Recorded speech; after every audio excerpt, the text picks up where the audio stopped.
Welcome back to my channel. Jai Shri Krishna.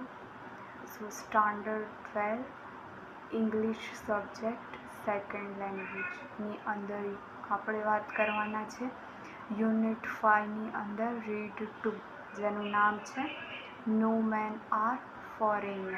એનો મતલબ થાય છે કે કોઈ પણ વ્યક્તિ એ વિદેશી નથી.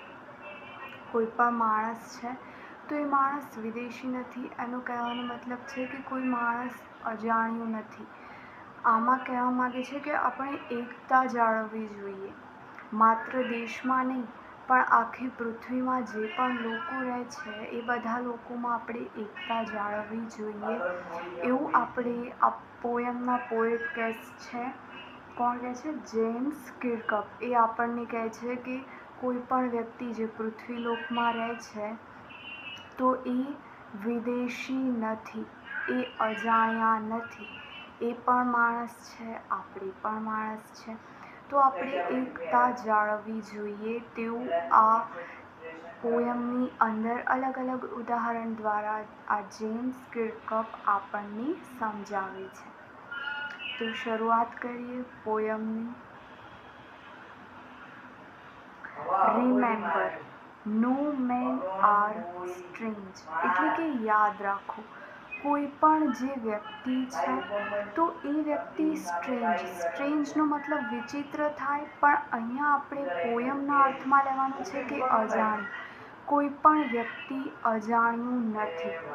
નો કન્ટ્રીઝ ફોરેનર. એટલે કે કોઈ પણ દેશ એ વિદેશી નથી. કોઈ પણ દેશના લોકો છે તો એ લોકો વિદેશી નથી, અજાણ્યા નથી. બીનીથ એટલે કે નીચે. All uniform. યુનિફોર્મ એટલે થાય ગણવેશ, પણ અહીંયા પોયમના આધારે કહેવાનું છે પહેરવેશ.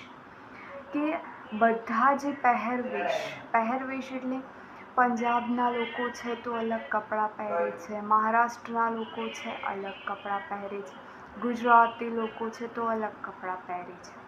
તો બધાના પહેરવેશ તો અલગ છે, પણ આ પહેરવેશના નીચે અ સિંગલ બોડી, એક જ પ્રકારનું શરીર છે.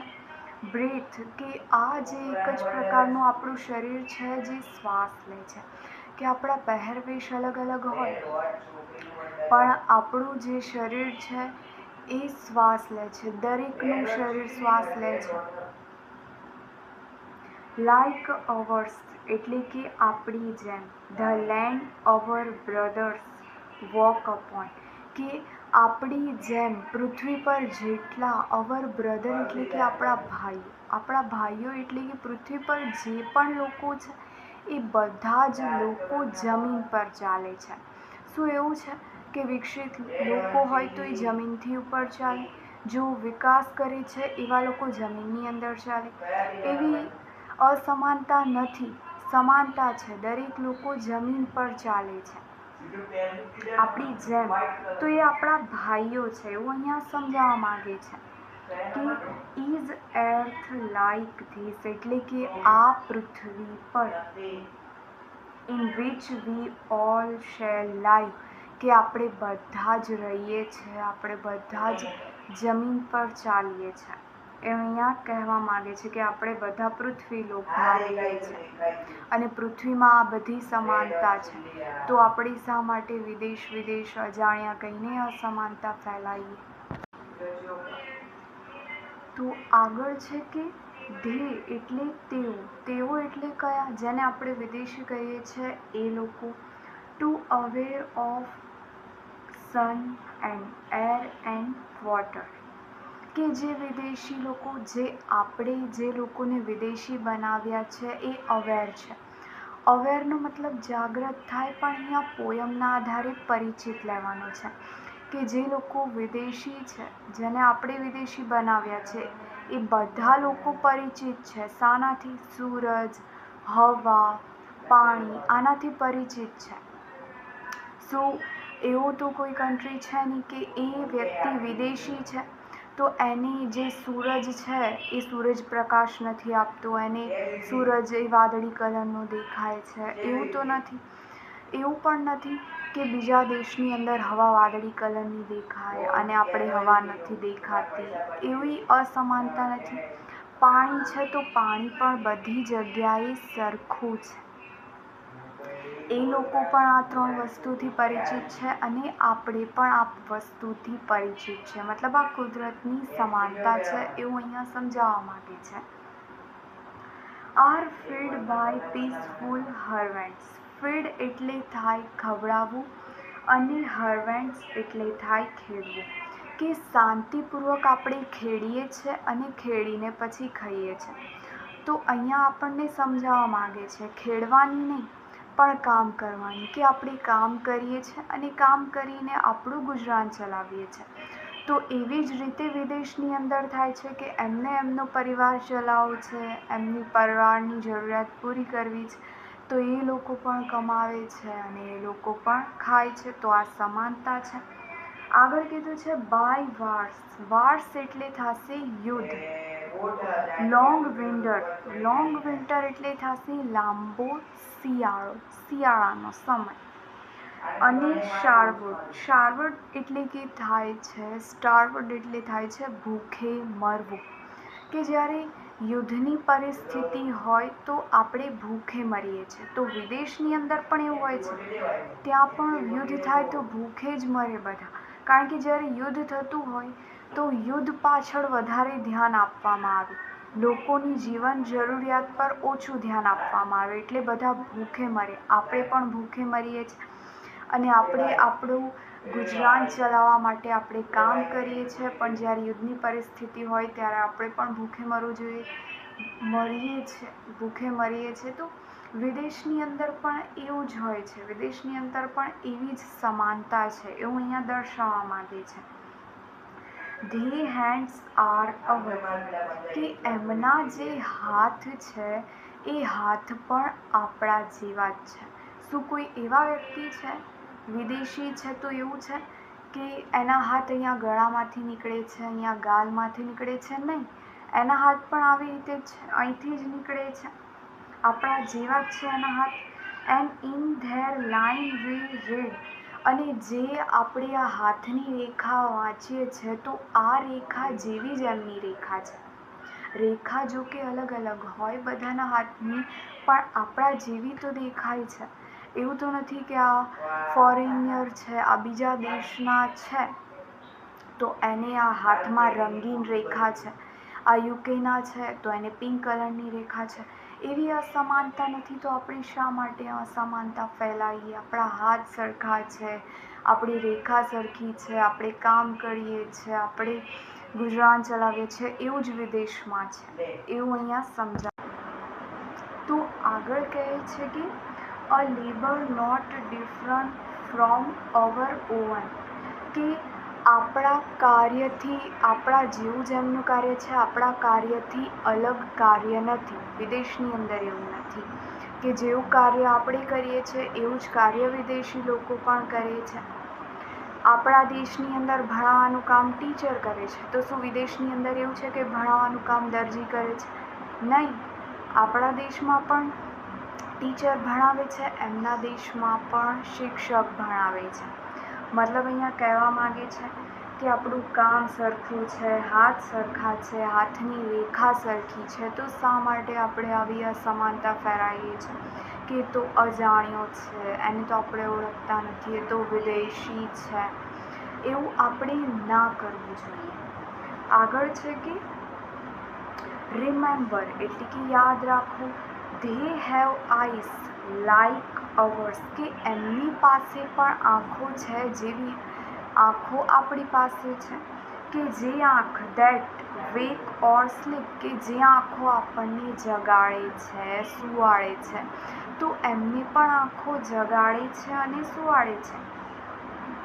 એવું તો છે નહીં કે એમની આંખો જે છે એ અલગ, એમની આંખો એ સાંભળવાનું કામ કરે છે, એવું જ નથી.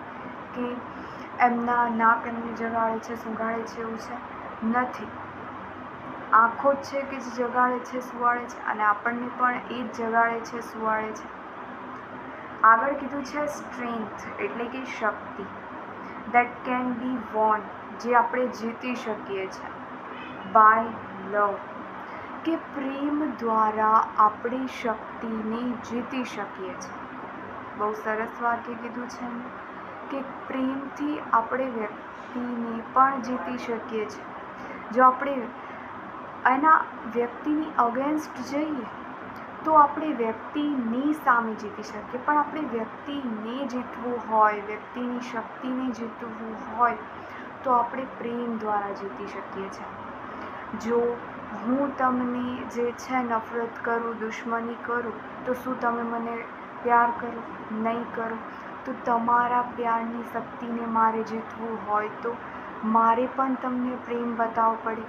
તો આ જે પ્રેમ કરવાની જે શક્તિ છે, એ શક્તિ જે આપણા પાસે છે, એ જ વિદેશી લોકો પાસે પણ છે આવી શક્તિ. એમના પાસે આંખો છે જે જગાડે સુવાડે, એવી જ આંખો આપણા પાસે છે. આપણા પાસે પ્રેમ દ્વારા કંઈ જીતવાની શક્તિ છે, એવી જ શક્તિ એમના પાસે પણ છે. તો આગળ કહે છે કે in every land is common life. Every land is common life, કે દરેક જમીન પર સમાન જીવન છે. સમાન જીવન છે ઇટ મીન્સ શું? કે દર વ્યક્તિ પહેલાં જન્મે છે, પછી થોડો મોટો થાય, ચાલે, દોડે, ભણે, અને પછી ભણીને એ શું કરે, ઉંમર થાય, લગ્ન કરે, એનું જે છે પરિવાર ચલાવે, ગુજરાન ચલાવે, અને એવી રીતે, અને પછી એની ઉંમર થાય, એક વૃદ્ધ અવસ્થા આવે એટલે એનું જીવન પૂરું થાય, મૃત્યુ પામે. તો આપણા દેશમાં પણ એવું જ છે. એવી રીતે આખી સાયકલ ચાલે છે. અને બીજા દેશની અંદર પણ એવી જ સાયકલ ચાલે છે. શું એવું છે વિદેશની અંદર કે એ લોકો પહેલાં મૃત્યુ પામે અને મૃત્યુ પામીને જન્મે અને જન્મીને પહેલાં કમાવા લાગે અને પછી ભણે? નહીં. આપણું જીવન પણ સમાન છે સાયકલ, અને એમની જીવનની સાયકલ પણ સમાન છે. તો આગળ કહ્યું છે કે ધેટ ઓલ કેન રિકોનાઇઝેશન એટલે ઓળખવું થાય, એન્ડ અન્ડરસ્ટેન્ડ, કે દરેક લોકો પાસે, આપણા દરેક લોકો પૃથ્વી પર રહે છે તો એ બધા પાસે ઓળખવાની અને સમજવાની સમજણ શક્તિ છે. બહુ સરસ વાક્ય કીધું છે અહીંયા, કે લોકો તમને જે છે એ લોકો તમને શું કરે, ઓળખે, એવું બધા ઈચ્છતા હોય, પણ લોકો તમને ઓળખી જાય એ તમને ના ગમે. જે સમજાય એને વંદન. તો એવી જ ઓળખવાની, પારખવાની, સમજવાની શક્તિ આપણી પાસે છે. તો એવી શક્તિ વિદેશી લોકો પાસે પણ છે. આગળ કહે છે કે લેટ અસ રિમેમ્બર, આપણે યાદ રાખીએ, whenever we are told, એટલે કે જ્યારે આપણને કહેવામાં આવે, ટુ હેટ અવર બ્રધર, કે આપણા ભાઈઓ સાથે દુશ્મનાવટ કરો, એની નફરત કરો. એટલે કે એવું કહેવામાં આવે, આપણને એવું કહેવામાં આવે છે કે આ દેશના લોકો છે તો આ દેશના લોકો સાથે નફરત કરવી જોઈએ, એવું આપણને કહેવામાં આવે છે. તો યાદ રાખવું જોઈએ કે ઇટ ઇઝ અવર સેલ્ફ, કે જો આપણે એમની સાથે દુશ્મની કરીએ છીએ તો આપણી જાત સાથે દુશ્મની કરીએ છીએ. કેમ આપણી જાત સાથે દુશ્મની કરીએ છીએ? કારણ કે આપણી અંદર પણ આટલી સમાનતા રહેલી છે, એમની અંદર પણ સમાનતા રહેલી છે. એટલે જો આપણે એમની સાથે દુશ્મની કરીએ તો આપણે એવું માનવું જોઈએ કે આપણી જાત સાથે આપણે દુશ્મની કરી રહ્યા છે. દેટ વી શેલ ડિસ્પોઝ, આપણે એમને દૂર નથી કરી રહ્યા, આપણે દુશ્મની કરીને આપણી જાતને દૂર કરી રહ્યા છે. બેટરી એટલે કે આપણે છેતરી રહ્યા છે, આપણી જાતને છેતરી રહ્યા છે દુશ્મની કરીને. કન્ડેમ એટલે ટીકા કરવી. આપણે એમની ટીકા એટલે અહીંયા નકારાત્મક છે, કે એ વ્યક્તિ ના હોય અને પછી આપણે અન્ય વ્યક્તિને એના વિશે નકારાત્મક વસ્તુ કહીએ તો એને ટીકા કહીએ. તો એ કહેવાનો મતલબ કે જો આપણે વિદેશી લોકોને આપણે નફરત કરીએ તો આપણે જાતની નફરત કરીએ છીએ, આપણે જાતની ટીકા કરીએ, આપણે જાતને છેતરી રહ્યા છે, આપણી જાતને દૂર કરી રહ્યા છે. આગળ કહે છે રિમેમ્બર એટલે કે યાદ રાખો. We who take arm against each other એટલે કે આપણે એકબીજા પર હાથ ઉપાડીએ છીએ. ટેક આર્મ એટલે ટેક એટલે લેવું થાય અને આર્મ એટલે હાથ થાય. પણ અહીંયા પોયમના અર્થમાં હાથ લેવું નહીં, હાથ ઉપાડવું એવું કહે કે આપણે નફરત કરીને એકબીજા પર હાથ ઉપાડીએ છીએ. તો એનાથી શું થાય છે? It is the human act that we defy કે આ જે માનવતા ભરી જે પૃથ્વી છે એ પૃથ્વીને આપણે ડિફાઇલ એટલે સ્પોઇલ કરવું. આપણી માનવતામાં ગંદકી ફેલાવી રહ્યા છે, માનવતાને દૂર કર્યા છે. આ માનવતાવાદી પૃથ્વી પર આપણે આવી જે છે એકબીજા પર હાથ ઉપાડીને નફરત કરીને આપણે શું કરી રહ્યા છે? ગંદકી ફેલાવી રહ્યા. તો આગળ કહેવામાં આવે છે કે અવર હેલ્સ ઓફ ફાયર એટલે કે જે ફાયર એટલે અહીંયા નકારાત્મકતાના અર્થમાં કે નકારાત્મક નર્ક, કે આપણે દુશ્મની કરીએ છીએ, હાથ ઉપાડીએ છીએ, માનવતાને દૂર કરીએ છીએ, તો આ બધી વસ્તુ નર્ક સમાન છે. એન્ડ ડસ્ટ એટલે કચરા સમાન છે. અને આગળ છે ઓટરેજ એટલે ફેલાવું. ધ ઇનોસેન્ટ નિર્દોષ વ્યક્તિ જેને કંઈ સમજ નથી એના સુધી આપણે આ બધી વસ્તુ ફેલાવીએ છીએ. ડસ્ટ કે નફરત કરવી જોઈએ, હાથ ઉપાડવો જોઈએ, આ બધી વસ્તુ ફેલાવીએ છીએ. તો આ એક નર્ક સમાન છે, નકારાત્મક નર્ક સમાન છે, કચરા સમાન છે એવું અહીંયા કહેવામાં આવે છે. Of air that is everywhere our own કે આપણે પછી આને બધી જગ્યાએ આપણે ફેલાવીએ છીએ હવા દ્વારા. જેમ હવા ફરતી હોય એવી રીતે આપણે આવી રીતે નેગેટિવ વસ્તુને ફેલાવીએ છીએ. જેમ કે આપણને કહેવામાં આવે કે પાકિસ્તાનના લોકો સાથે દુશ્મની કરવાની, તો આપણા દેશની અંદર પણ મુસ્લિમ લોકો રહેતા હોય તો આપણે પણ એવી દુશ્મની કરીએ. તો અને આવી દુશ્મનીનો ભોગ નિર્દોષ વ્યક્તિ બની જાય છે. તો એવું અહીંયા સમજાવવામાં આવે છે કે આવી અસમાનતા ના રાખવી જોઈએ, સમાનતા રાખવી જોઈએ. એટલીસ્ટ પોતાના દેશની અંદર તો સમાનતા રાખવી જોઈએ. આગળ કહેવા આવે છે કે remember no men are foreigner and no country strange. યાદ રાખો કોઈ વ્યક્તિ વિદેશી નથી અને કોઈ પણ દેશ અજાણ્યો નથી, કોઈ દેશના લોકો અજાણ્યા નથી. આપણે એકતા રાખવી જોઈએ, બધાની સાથે સમાનતા રાખવી જોઈએ, સમાનતા જાળવવી જોઈએ એવું જેમ્સ કિર્કહોફ આપને કહેવા માગે છે. So thank you for watching this video. જો તમને આ વિડીયો ગમ્યો હોય તો કમેન્ટ કરજો એન્ડ લાઈક, શેર, સબસ્ક્રાઈબ. અને આ વિડીયો કેવો લાગ્યો તે પણ